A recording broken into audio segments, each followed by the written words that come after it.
Anniversaire du pont de Saint-Gervais-Mont-Blanc, 10 ans déjà. Le discours de Jean-Marc Peyex, maire de Saint-Gervais. Donc 3 novembre 2012, 5 novembre 2022, c'était important pour les élus, c'était important pour le département et pour la commune de pouvoir marquer cet anniversaire.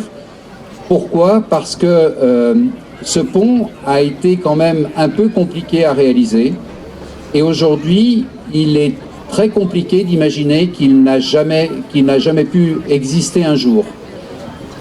70 ans, il a fallu 70 ans pour que les Saint-Gervelins se mettent d'accord, que mon équipe municipale en 2001 ait la volonté de décider quelle était la solution que nous voulions pour que le bourg de Saint-Gervais puisse vivre et revivre. Pour les plus anciens, Saint-Gervais c'était un peu comme le Fayet aussi à l'époque, avant que les bretelles de l'autoroute ne soient faites. C'était un endroit de passage, tout le monde passait, les camions passaient, les bus passaient, les voitures passaient, et les poussières et la pollution. On ne parlait pas de pollution comme on en parle aujourd'hui, mais je peux vous dire que la pollution à Saint-Gervais et au Fayet, on la voyait sur les murs, et imaginez que sur les murs, c'était ce qu'il y avait dans les poumons des gens qui habitaient ici. Donc ce pont, ça a été bien avant l'heure une solution pour traiter aussi de la pollution avec ces moyens-là. Donc 70 ans, pourquoi ? Parce que Saint-Gervais avait, il y avait deux positions. Il y avait ceux qui voulaient éloigner les voitures et les faire aller directement plus vite vers Megève, en faisant une route depuis la sortie de l'autoroute, le rond-point d'Intermarché, je ne fais pas de publicité, mais bon, ça se situe. Au rond-point d'Intermarché, il y avait une route qui détruisait complètement tout le coteau des Amerans et du Fayet du milieu et d'en haut, et qui arrivait à Robinson, là où arrive aujourd'hui la route du Bétet, où on part au Bétet, et les gens auraient filé complètement et directement vers Megève. Donc cette solution-là était une solution destructrice, et avec mon équipe municipale en 2001, on a préféré mettre en avant l'autre solution, celle des années 1935, c'est-à-dire celle de ce qu'on appelait à l'époque la déviation courte ou le viaduc de Saint-Gervais. Alors le pont que vous voyez, que vous avez maintenant sous vos yeux, c'est quasiment le même dessin que le dessin de 1935. C'est-à-dire un trait qui relie les deux rives du bon nom de Saint-Gervais, et un trait très fin, c'est une œuvre d'art, et on a voulu le travailler avec l'architecte des bâtiments de France, avec les services de l'État, avec les services du département, pour que justement ce ne soit pas une blessure, mais que ce soit un pont qui s'intègre complètement dans le paysage de Saint-Gervais et dans la vie de Saint-Gervais. Donc ce pont, 70 ans pour l'attendre, 2 ans pour le construire, et là on a vu de très belles entreprises participer à sa construction. C'est du savoir-faire français, l'architecte est français, tout le groupe de maîtrise d'œuvre est bien sûr français. Les entreprises, c'était Bouygues à l'époque qui a construit avec aussi des entreprises locales, Benedetti Guelpa en particulier y a participé, et on a vraiment fait quelque chose qui aujourd'hui, on ne peut plus s'imaginer comment on vivait avant. Donc c'est une très belle réalisation qui mérite effectivement que 10 ans après, eh bien, on en profite une deuxième fois. Derrière nous, nous avons des ponts en chocolat qui ont été faits par un autre talent qui est un chocolatier et un des meilleurs pâtissiers du monde, hein, puisqu'il est dans les 100 meilleurs, c'est Zanin au Fayet. Et donc il nous a fait ces très très beaux ponts.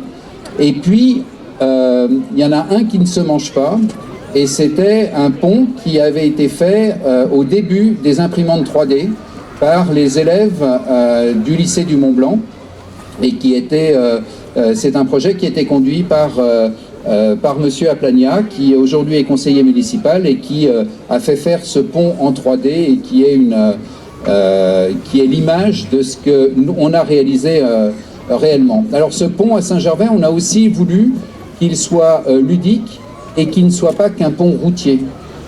Parce qu'on peut utiliser les choses non pas en les détournant, mais en faisant une autre utilité que l'utilité première. Donc on en a fait une salle d'escalade dans la pile de la culée rive droite, et puis une salle d'exposition temporaire dans la pile de la culée rive gauche. C'est-à-dire qu'on a aussi bien de la culture que du sport.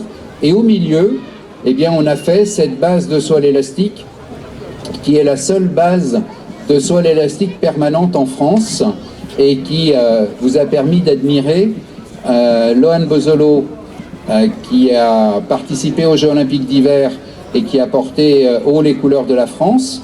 Marie-Christine Favre qui était mon adjointe aux finances et qui avait sauté il y a 10 ans et qui a ressauté au bout de 10 ans. Donc bravo à Marie-Christine. Et donc ce pont, cet ouvrage, c'est un lien, c'est quelque chose qui est important. Mais imaginez-vous qu'aujourd'hui, on doive le refaire. Eh bien, je suis persuadé que quelques personnes agiteraient des associations environnementales et qu'on ne pourrait plus le faire.